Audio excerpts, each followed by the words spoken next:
જય શ્રી કૃષ્ણ. સ્વાગત છે તમારું છાયાની વાનગીઓમાં. આજે હું તમારા માટે લઈને આવી છું ચટપટા અને ટેસ્ટી એવા આલુ બાઇટ્સની રેસીપી. તો ચાલો બનાવવાની શરૂઆત કરીએ. હવે આલુ બાઇટ્સ બનાવવા માટે મેં 5 બટેટાને મીઠું નાખી અને બાફી લીધા હતા અને છાલ કાઢીને ઠંડા કરી લીધા છે.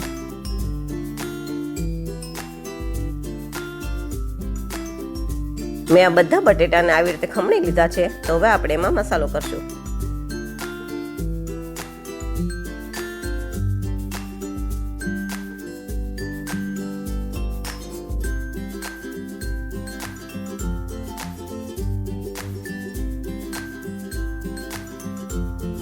હવે આમાં એક ડુંગળી ઝીણી સુધારીને લીધી છે, અડધું કેપ્સિકમ ઝીણું સુધારીને લીધું છે અને અડધું ગાજર ઝીણું સુધારીને લીધું છે.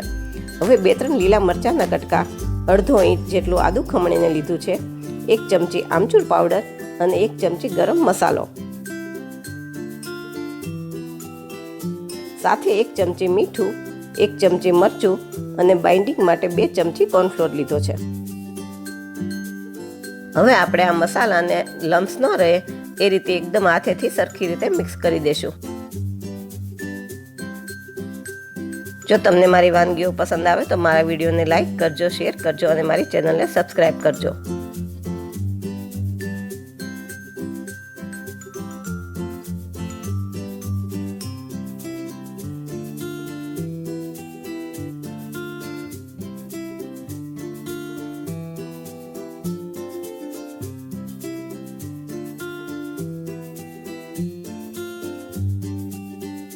હવે આપણો મસાલો બરાબર મિક્સ થઈ ગયો છે.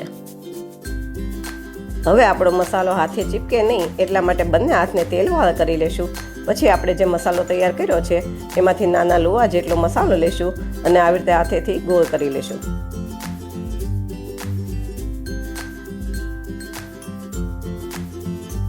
પછી એને કોર્નફ્લોરમાં ડીપ કરી અને એક ડીશમાં મૂકી દેશું અને આવી જ રીતે આ મસાલામાંથી આવા નાના નાના બોલ્સ તૈયાર કરી લેશું.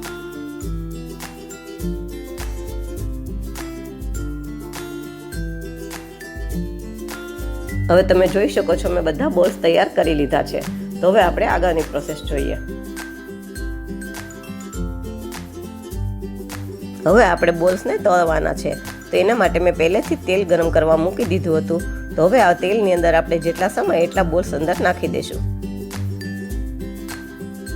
આ બોલ્સને આપણે સ્લો ટુ મીડિયમ ગેસ ઉપર તળવાના છે અને આછા બ્રાઉન કલરના થવા દેવાના છે.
હવે આપણા બોલ્સ તળાઈ ગયા છે તો એને એક ડીશમાં કાઢી લેશું અને આવી જ રીતે જે બાકીના બોલ્સ પડ્યા છે એ પણ તળી લેશું. આ બોલ્સને મેં ટમેટો કેચઅપ સાથે સર્વ કર્યા છે. તો તૈયાર છે આપણા ટેસ્ટી અને ચટપટા એવા પોટેટો બાઇટ્સ. આવી જ નવી રેસીપી સાથે ફરી મળશું. Thank you.